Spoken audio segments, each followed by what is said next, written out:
Baka puro na lang tayo hanap buhay. Pero pag namatay ka na, yung hanap buhay mo, hindi ka naman talaga tunay na mabubuhay.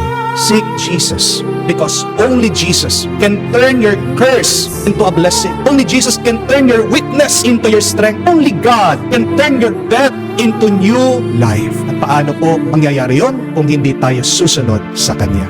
Maghanda tayo, dahil pag sumusunod tayo sa Kanya, siguradong may mawawala sa atin. Huwag po tayong malungkot kung man merong nawawala at inaalis ang Diyos sa atin. Dahil tandaan niyo po mga kapatid, isang palatandaan na ikaw ay malapit ng bendisyon ng Diyos at ay pag meron ng inaalis ang Diyos sa iyong buhay. Remember this, losing is a blessing. Amen? Pinapaalalahanan tayo ng ating Panginoon. Pag nililigtas mo ang iyong buhay, diyan pa nga, mawawala, masasawi ka. Pero pag inaalay mo ang buhay mo, tututo kang iwan ito. Iwan mo sa Diyos. Magkakaroon ka daw ng buhay hanggang sa buhay na magpasawalang hanggan.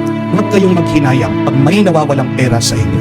Ang paghinayangan nyo, pag nawala ang iyong pagkata, ang mabuting ugali. Kung man nabenggoy ka, kung man naloko ka, ito po ang magandang mindset, ito ang magandang ugali, na ikaw ay nagbayad lang ng tuition fee sa eskwela ng buhay. Ano man ang mawala sa iyo, huwag kang malungkot, huwag kang ma-depress. Angat mo sa Diyos, maniwala ka sa Diyos. That your losing is also a blessing. Isang bagay na kailangan nating bitawan, kailangan na nating iwan ay ang ating mga kasalanan. Baka yan ang nagiging hadlang. Baka hanggang ngayon hindi ka pa bine-bless ni Lord. Itawan natin ang ating pagkakasala, ang hadlang ng bendisyon ng Diyos. Anong kailangan mong bitawan ngayon sa iyong buhay? Maniwala tayo, magtiwala tayo na may hinahandang mas maganda ang Diyos para sa atin.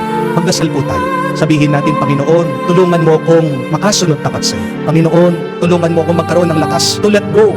Iwan na mga bagay na to. Nakala ko tunay na mahalaga. At turuan mo akong tunay na magtiwala sa iyo.